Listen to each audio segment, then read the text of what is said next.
Donald Trump, because he's impulsive and he's weak and he lost more than a few steps, and is a far weaker candidate, has guided again the Republican Party to a place of ruin.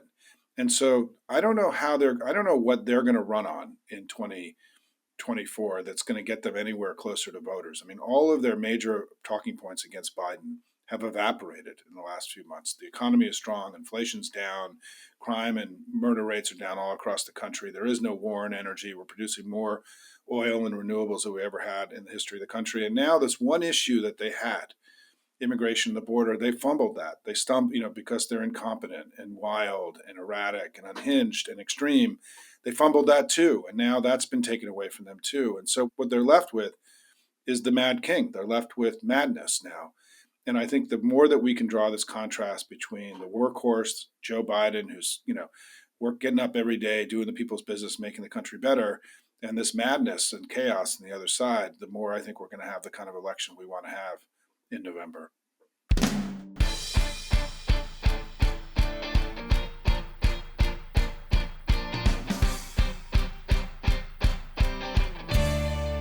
Hello, and welcome to the Politics Girl podcast. I'm your host, Lee McGowan. Let's get into it. Democrats are doing great across America, in elections, in leadership, in delivering results for the people. And yet, when Donald Trump tells the world that he plans to deliver Europe to Russia, that he'll abandon our NATO allies and let Russia run roughshod over whatever country he wants, every news show is still asking if Joe Biden is fit to lead. It's unbelievable. But if we put that ridiculousness aside for a moment and just discuss the Democrats' advantage going into this election year, we might let this madness and chaos give way to hope. As today's guest, Simon Rosenberg, says, he would rather be us than them right now. Simon Rosenberg is a highly regarded political strategist and commentator with more than 30 years' experience in national politics and television news. Simon has served in senior roles at the DNC, DCCC, and was a leading candidate for DNC chair in 2005.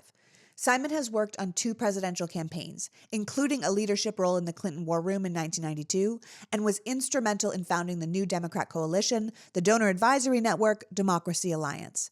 After a career in television news, Simon has built a new home for his political analysis, commentary, and live political discussions at Hopium Chronicles, an amazing and informative new project on the Substack media platform that not only gives everyone the information they need, but is actively helping candidates win across the country. So let's talk about winning and getting hopeful. Without further ado, please welcome my guest, political strategist, commentator, and creator of the Hopium Chronicles, Simon Rosenberg. Welcome, Simon. It's so good to be here, Lee. I'm a big fan, so it's a real pleasure to be with you today. Well, thank you for joining me. Honestly, I love your work. Your Substack is incredible. It's informative. It's easy to understand.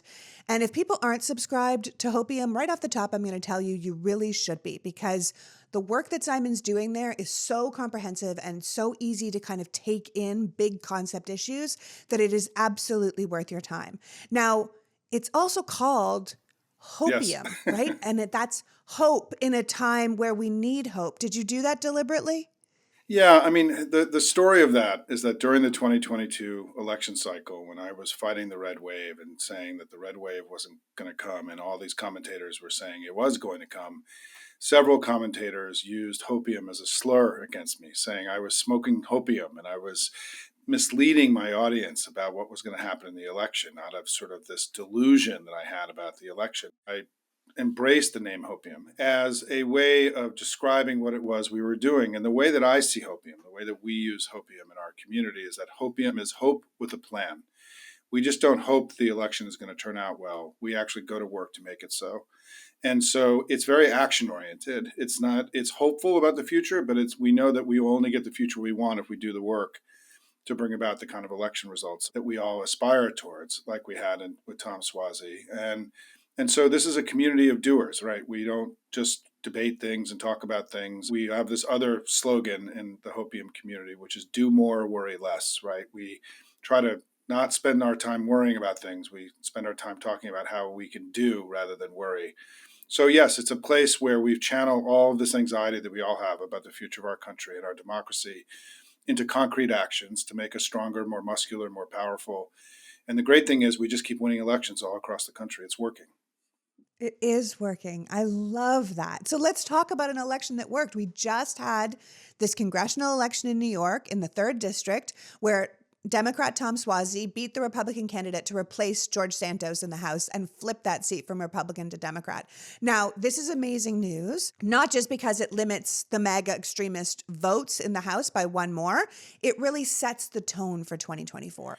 It does, and what's important to recognize, here's my take on things, right, is that in 2018 and 2020, we had great elections. We took away the House, the Senate, and the presidency from MAGA, and felt great about ourselves. But what usually happens next is the party in power usually loses seats and loses midterm elections and loses special elections and off-year elections. It's very traditional in our political system, and that hasn't happened. We've actually, since Dobbs happened in the spring of 2022, we just keep winning and they keep struggling. It's something historically anomalous is taking place in this country that needs, frankly, far more attention than it's really getting, because it's not just that we've won a race here or there. We've been winning all kinds of races all over the country now, over 3 calendar years since the spring of 2022. And this basic dynamic of our overperformance and our winning, which we saw show up in the battleground states in 2022, we saw play out all across the country in 2023, is now showing up in 2024. And if I could just be really brief, I mean, what we've seen just in the last few weeks is this Republican struggling. They had anemic turnout in Iowa. Trump only got 56,000 of the 750,000 votes of registered Republicans. He underperformed public polling in New Hampshire by 10 to 15 points. We've seen polling showing that 20 to 30% of the Republican electorate could abandon Trump, or at least are open or deeply worried and concerned about his candidacy, with a smaller share of that even being open, very open to voting for Biden. We've never seen that kind of stuff before in modern American history, where so many voters of one party were already this early ready to vote for the leader of the other party. And their party is now broke and they're replacing their chair. Their new speaker is a joke, right? I mean, their party is an unprecedented mess. They're struggling. And we just keep winning, right? We won all across the country in 2022 and 2023. We flipped this House seat in Orlando, Florida a few weeks ago, which no one thought we were going to win. And the victory we had in New York 3 was huge. This wasn't just a win. We didn't just stumble across the finish line. We lost that seat by 8 points just a year and a half ago, and we just won it by 8 points on Tuesday night. And so, remarkable performance for us, consistent with what we've been seeing all across the country. And it's why I'm so optimistic about what's going to happen in 2024, because when voters vote, we win and they lose. And it's the likely thing that's going to happen in November. It's not guaranteed. I'm not predicting anything, but it's the most likely scenario of what's going to happen in the election this year. Yeah.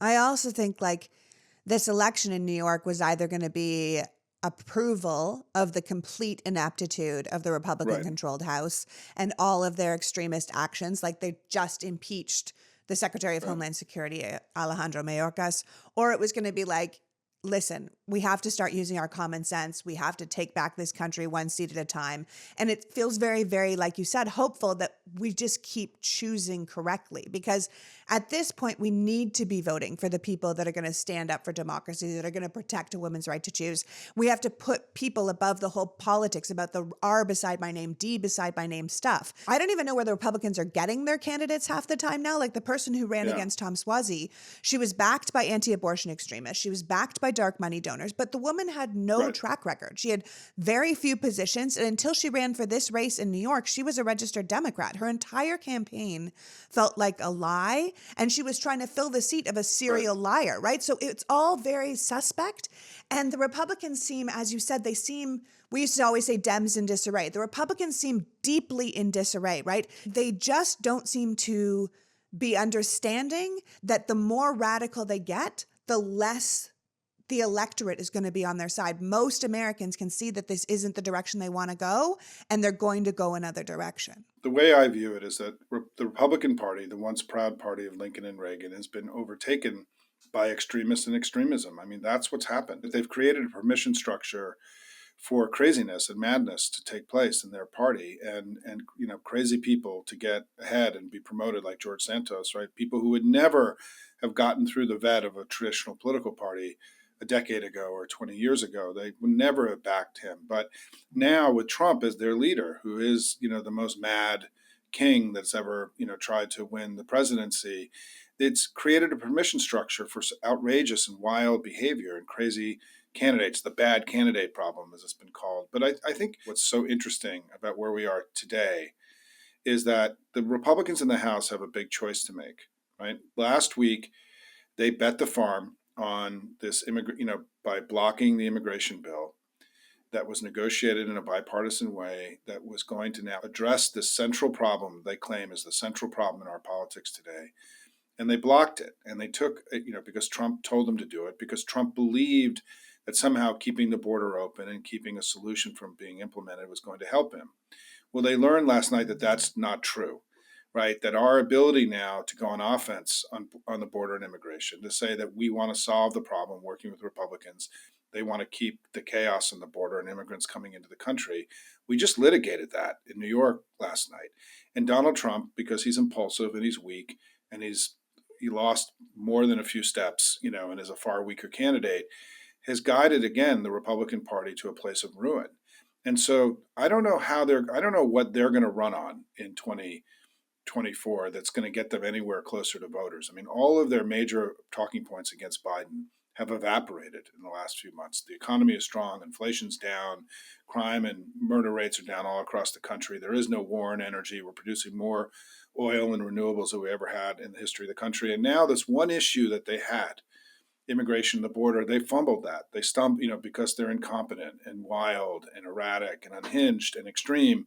They fumbled that too. And now that's been taken away from them too. And so what they're left with is the mad king. They're left with madness now. And I think the more that we can draw this contrast between the workhorse, Joe Biden, who's, getting up every day, doing the people's business, making the country better, and this madness and chaos on the other side, the more I think we're going to have the kind of election we want to have in November. Yeah, I would hope that that would be true. I mean, the problem is that they're sitting on the wrong side of every single issue. Like you said, they're inept. They can't even run their own program. There's 300 people ready to vote for a border bill in the House, and they won't bring it to the floor. My concern is the way things are going now. I waver between feeling very hopeful because of reality and very terrified because of the news, of what people are seeing and reading. The real news is being suppressed, it's being spun. Enough people don't know the truth. Like, the truth is they're doing a terrible job. The truth is they're on the wrong side of every issue. But take this Mayorkas thing, right?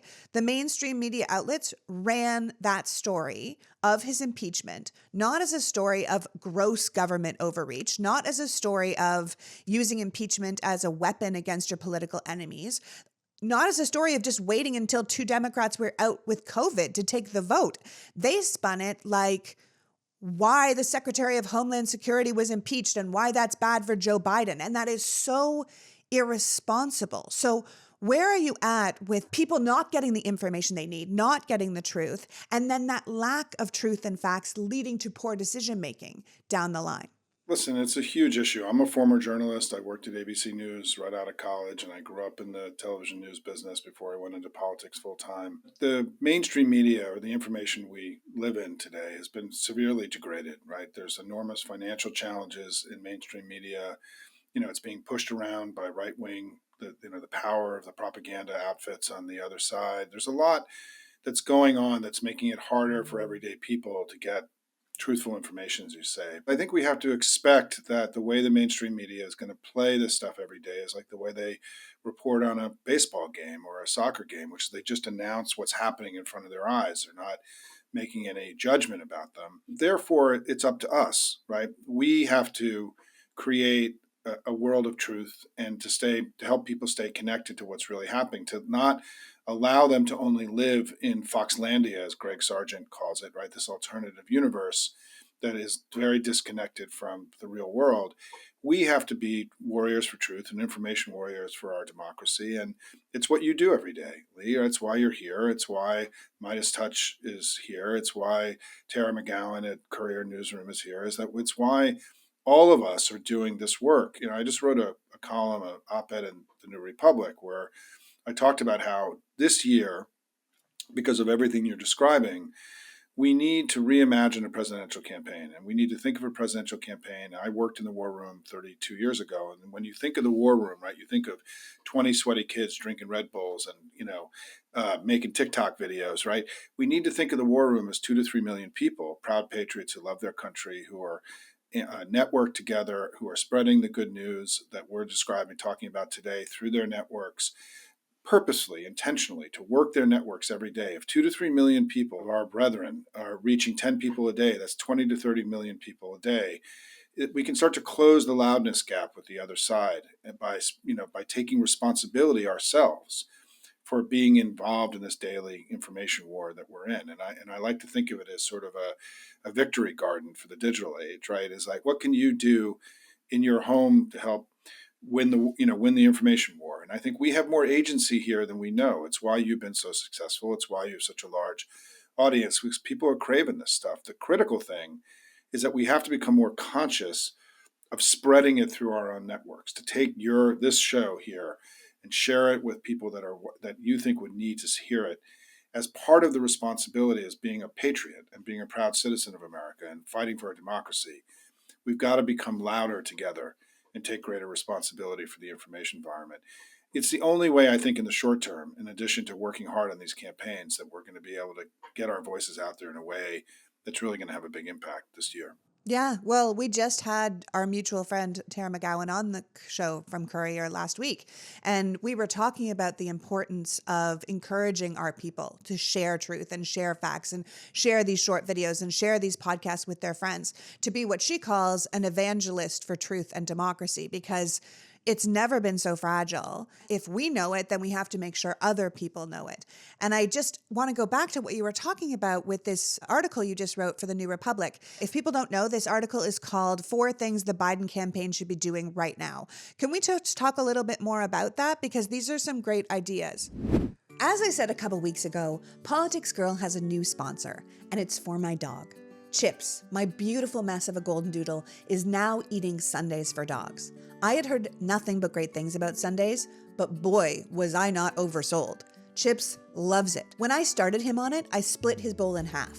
Half the food he was used to eating, and I knew that he liked, and half Sundays for dogs. We started out with beef, and he literally ate only the Sundays for dogs part. Like, he left his regular food just sitting there like a half moon. It was hilarious. He is crazy about it. In fact, it's all he's eating right now, so I've ordered more.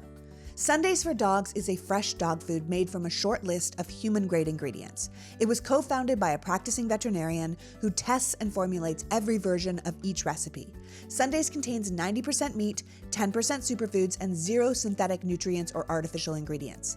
And unlike other fresh dog food, Sundays doesn't require refrigeration or preparation because of their air drying process, so you can just pour and serve.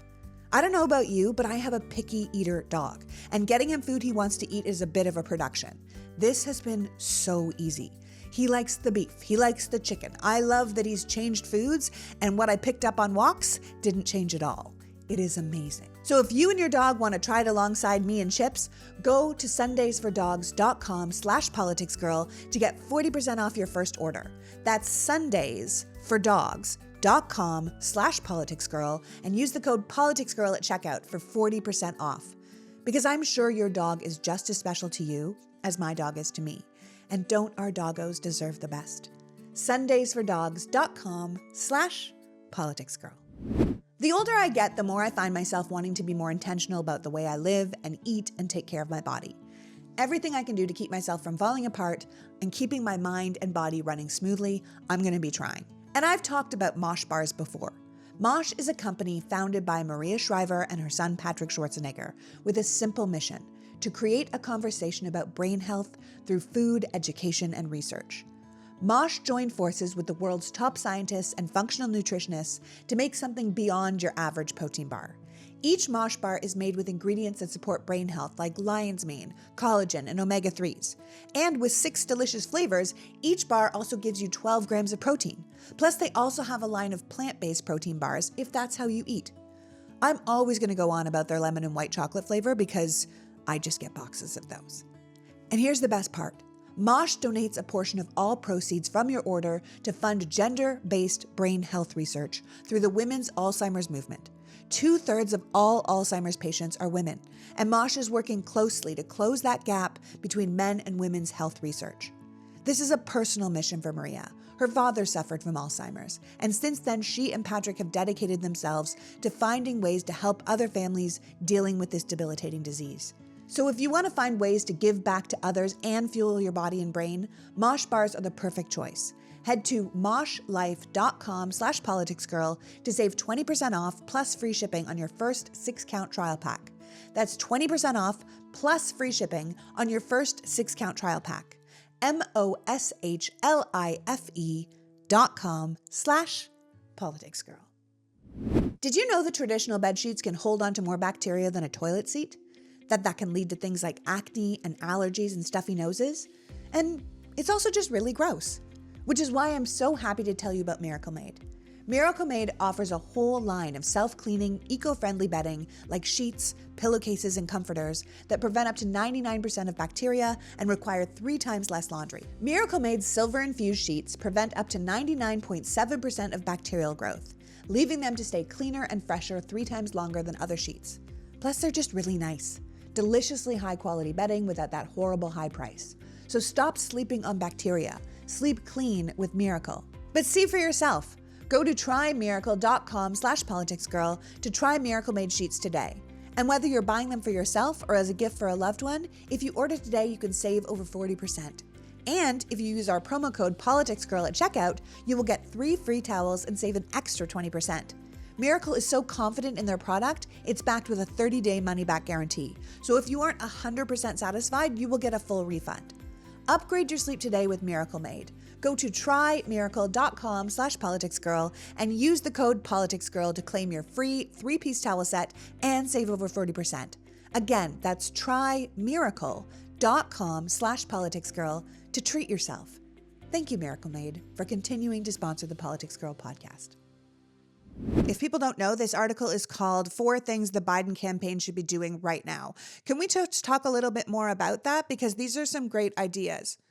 Yeah, sure. I mean, I laid out, the New Republic came to me and said, what do you think Biden should be doing? And I was like, that's a little presumptuous. I don't want to tell the president about what he should do. And so I thought, yeah, right. Who, And me? so what could I add that is not on top of what they're already doing? I mean, I think this piece was meant to augment what they're already doing, where he's already speaking about democracy and reproductive freedom and the economy and all this. And so I laid out 4 ideas. 2 are campaign related, and then 2 are for when he rolls out a second term agenda, right? First is this reinvention of a campaign, the reinvention of the war room for the digital age. The second is we do need to, in my view, run the largest youth campaign that we've ever run in Democratic Party history. And I lay out some ideas about how to do that, including what I call a campaign within a campaign. I mean, I think that the information environment that young people live in is so different than older people that we can't think of the campaign as a message that we then translate down to young people. We have to let the young people on the campaign build out their own campaign, and because we aren't living in similar information environments, and this notion there's one campaign, one message, I think is almost like an antiquated thing, right? When we lived in a single universal information environment where there are 3 television networks and a handful of newspapers, that may have been true. But now, I have 3 Gen Z kids. I mean, they live in a completely different world with different cultural touchstones that I have no idea how to connect with. And then finally, I really believe that Biden, in his first term, what he promised us when he ran was that he was going to get us to the other side of COVID successfully. That was his central promise. That's what voters voted on. When you look at all the exit poll data and everything, that's how he won the election. And he's done that. He's been successful at that. He fulfilled his central promise to all of us. We are doing so well today economically in so many ways. I mean, there are a lot of challenges in the country, but we've come out of the other side of COVID. And I think what he has to say now is, I got you through one existential challenge. Now in my second term, I want to ground everything I do in 2 more, which are climate change and this preservation of democracy here and everywhere. And to make it a clear mission that together we have to mobilize the American people around solving these 2 existential challenges. And then finally, just 2 smaller ideas. One is the president should, I think, offer a big reform agenda and talk about how he's going to clean up Washington as the guy who's been in DC longer than anybody and knows this city well, and he can use this age and experience he has as an asset to come in and leave behind a cleaner city and attack the corruption and the stuff that's happened here that's just not okay, that's pushing us further and further away from the American people. And then finally, I think we need a big conversation around life expectancy and age and aging and living better quality lives longer now. And this isn't just because of Joe Biden, it's because we've seen a disturbing decline in life expectancy in the United States. We're very much out of sync with the rest of the Western world. This is not okay. We should have some kind of comprehensive strategy, in my view, to get life expectancy up and start a big conversation about not just being wealthy and prosperous, but being good and being healthy. And Joe Biden could not just leave behind a wealthier, more prosperous America, a cleaner Washington, but a healthier country too. And I think it's really kind of the next step past the ACA for us to go on offense around healthcare and living a good, high quality life, which we need. And I think it also allows him to address the age issue. I mean, we are living longer. And I think we have to be able to talk about what that means for a society. The New Republic really put together a great set of writers, and I was really honored to be part of the crew.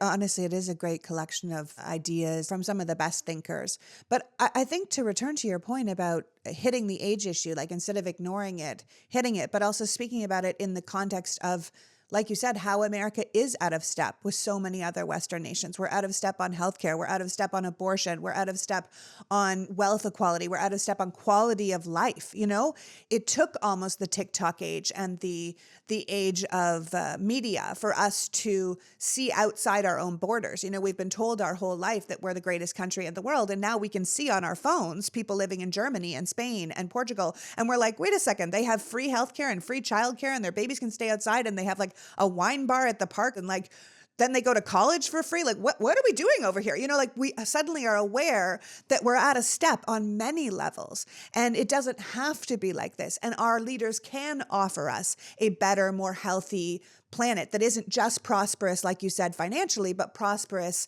holistically. And I think you're right in saying that the Republicans have what you refer to as this loudness advantage. And the Democrats really, if they want to get the results that they want, if liberal values Yeah. want to get the results that we want, if common sense values want to get the results that we want, we need to be finding creative ways to close this gap. And that's reaching out to kids and saying, run your own campaign, talk to your Yep. own people, see what you want to do and what you want to talk about. And these old fashioned political ads, they don't work like they used to. We are in a completely different world. But my question is, what do you think about companies like Meta pulling political content from Yeah. Instagram and Threads now? And because things that I do, what you do, what Courier does, what Midas Touch does, we're having an actual impact in changing elections, in attacking misinformation with real information. And they are now going to silence a lot of us right in an election year where people need to know. We are so long overdue in the United States for a big conversation about what I call information integrity and about restoring a degree of integrity to our daily discourse. I mean, it is shocking how much we've outsourced this to a handful of people and also continually, by the way, allow foreign governments to come in and have their way with the, we wouldn't allow a foreign government to come in and punch one of our citizens. We shouldn't allow foreign governments to assault people when they're on the internet either. In European English, there's a concept called hybrid war where they know that they're in sort of this hybrid war with Russia, where Russia's using disinformation and cybersecurities and attacking, hacking and dumping stuff that there's, whether we call it a conflict or a war, we're in a hybrid war with Russia right now. We're in a place of competition with China and Iran and Russia. And we have to level with the American people more, I think, about the nature of the conflict that we're really in with autocratic regimes around the world, the great global order that America imagined and built in World War II that created more freedom and more opportunity for the people of the world than any time in human history. They want that world to end. And that's why the stakes of this election are so high, because if we were to lose to MAGA here, we might not just be losing our own democracy. We may be losing democracy throughout the entire world.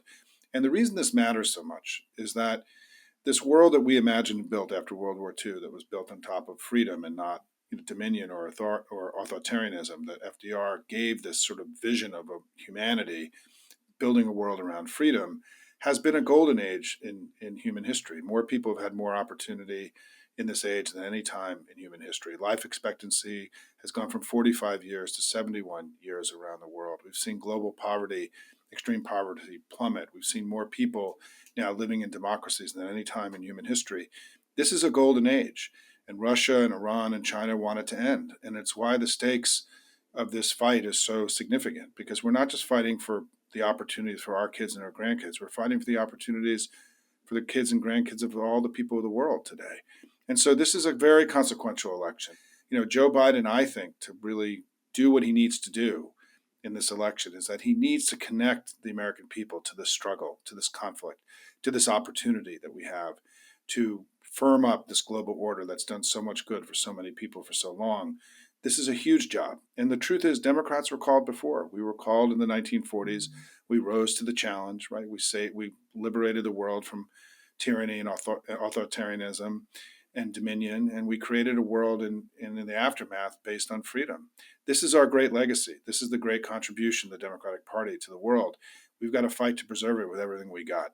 And I think that's what people are doing. I think it's why you're seeing such an outpouring of citizen engagement all around the country right now, because there are 2 to 3, 4 million Americans who've just decided they're not going to let their democracy slip away on their watch, and they're fighting like hell. And that's why we're hungrier, we're fighting harder, we're fighting better, and it's why we keep winning, in my view. Yeah. It was quite surprising to most of us when Trump won in 2016, and he had definitely some help, some foreign help getting there. Now we have a system built up with enough of us who are countering that message, both online and in person and in politics, to counter that in a way that we weren't prepared for before. I just worry about people falling into these Russian psyops again, around the border, around what's happening in Gaza. I mean, Tucker was just there normalizing Putin. It's the most bizarre thing. And it concerns me because it muddies the waters, and it either puts people in the wrong headspace and not understanding what happens, or it turns voters off, or it sends them to third parties, which is the thing that terrifies me the most, because if it was just head to head, Donald Trump, Joe Biden, I'd have no worry that Joe Biden would come out on top. It's these third parties where people say, I can't because of Gaza and I'm going to vote for this third party. Or I absolutely loved knowing that a Kennedy is running again and I'm going to vote. And I think, oh Lord, this is where it concerns me, because that if we allow these third parties to take just enough votes in just enough states, we could end up with the absolute most corrupt people in the nation who would be aligned with the authoritarians of the world and not with the democracies of the world. I wrote a memo about a year ago saying I think that our aspiration this cycle should be around growth and expansion and what I call getting to 55, that we should try to win this election. We should try to get Biden up to 55% and win this election by 10 points. And if we can do that, the third party stuff won't matter. The election finagling of them won't matter, right? None of this stuff will matter if we win this, as Tom Suozzi did last night. If we blow it out by 8 to 10 points, which I think is actually structurally possible for us based on the underlying data and where the electorate is, even though it doesn't feel that way today. And I think in what I lay out in this memo are ways that we can expand our coalition. We have to do better with young people and do better with Hispanics. We have to grow the Never Trump or Never MAGAs. I think we have huge opportunities to bring in more former Republicans or wavering Republicans into our coalition. I think the issues around reproductive health have also created enormous openings to bring people into our coalition that may not have wanted to be there before. We have to have a growth and expansion mindset. It's sort of a man on the moon thing, right? That you can't go to the moon unless you have this plan to go do it. We have to plan to try to grow. And I think that one of the most important things, going back to that article that I mentioned, is this idea of cleaning up Washington is very important to both young people and to independents. And to the health of the nation. And to the health of the nation, right. But in terms of just the strategy game, right, which is how do you gain a point here, and you add up that, eventually you get up to 8 to 10 points, right? Tom Suozzi, in his acceptance speech, thanked all the various groups that were part of his rainbow coalition that he put together. We need to have a mindset that we're strong, we're on offense, we keep winning, we're growing, right? We're not worried, we're not fearful, we're not playing defense, we're playing offense. And I think for Democrats, this is a huge shift in the way that we think, because I think so many people, and you saw it in the red wave in 2022, are approaching politics through fear and worry and uncertainty and doubt. And you can't win when you approach any project that way in life, right? And you need to come at things with confidence that you're going to succeed, with a clear plan for success, with strong teams and members of your team. And we have all that, right? We have a plan. We have strong leaders. We've done a good job. We can sell that to the country. What do they have? They got Trump. And the line that I use about Trump, if we can just have fun for a minute, is that taking a step back and removing yourself from Foxlandia and the right wing noise machine, right? You can paint his face, dye his hair, strap a girdle on him and a diaper too, pump him full of speed, and this guy's still not going to look like a presidential candidate. And I think that whether it's the Wizard of Oz or the Emperor Has No Clothes or whatever the now historic, myth that you have, this guy is the most horrible, unfit person to run for president in American history with no near peer. Stop pretending that he's got some powerful connection to the American electorate or he's this kind of Ruth Ben Guyot strongman, right? He's weak. He's pathetic. He's terrible. He's awful, right? He's going to destroy the country. We can't give him power or these third party candidates power that they don't earn themselves, right?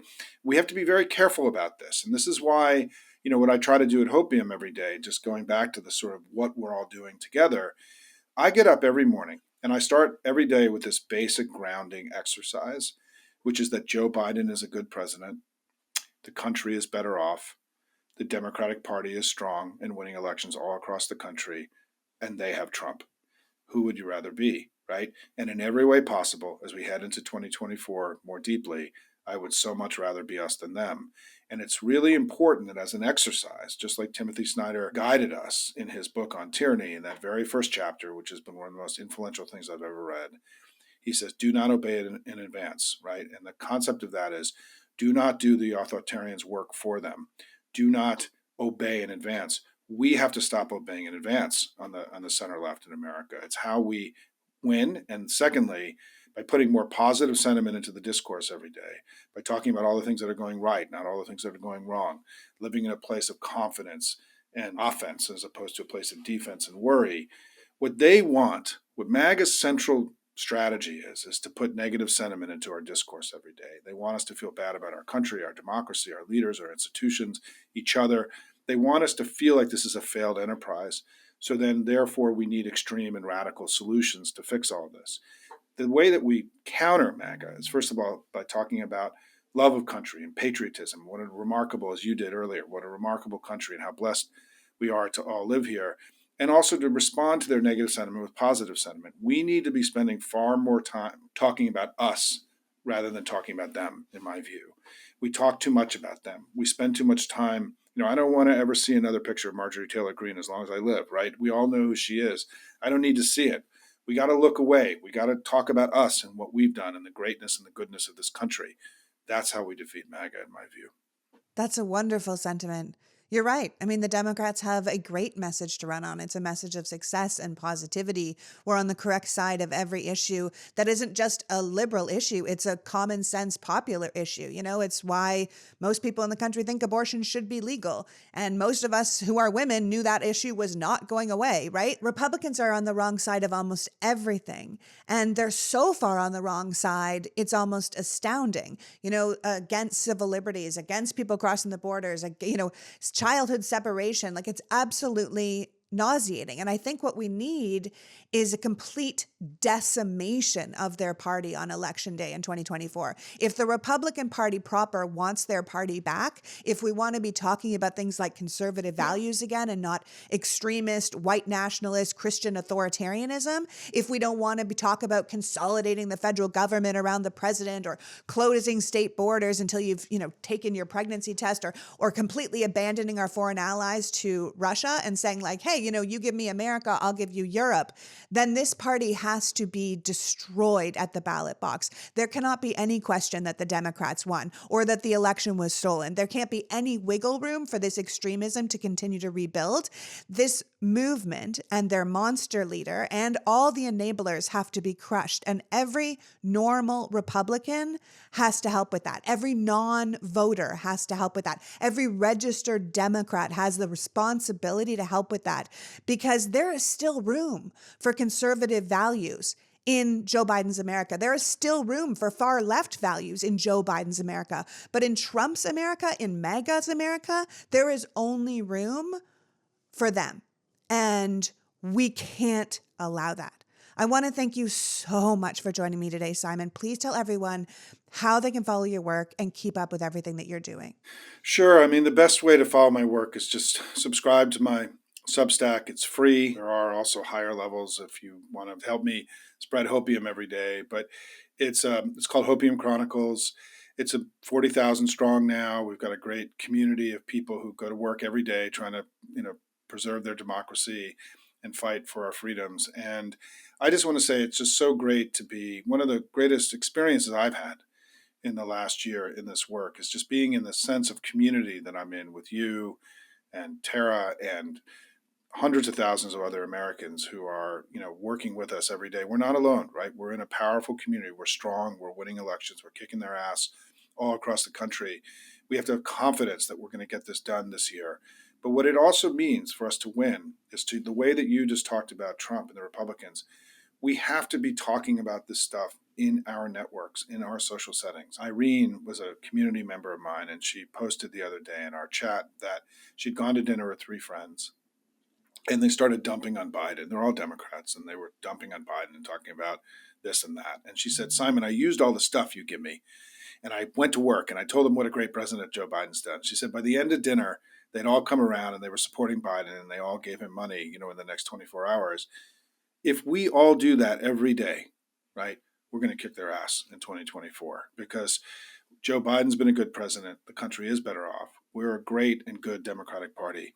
And think about the train wreck, the historic train wreck we're seeing on the other side. I have confidence the American people who have voted against MAGA in 2018, 2020, 2022, and 2023 are going to do it again, but only if we do the work. The work is everything, and the hope has to be there. And honestly, what I hold on to is how much we could actually get done with a second term of a Biden presidency and a Democratic Senate and a Democratic House, because boy, do we have some great ideas that could help the American people. Thank you so much for you do, Lee. Appreciate it. And stay in touch, okay? You too, Simon. Thank you. So that was Simon Rosenberg reminding us that we have to do more and worry less. That as Timothy Snyder says, we can't just obey in advance. We have to plan to win, organize to fight, and aim not just for success, but for growth and expansion. Something magical is happening.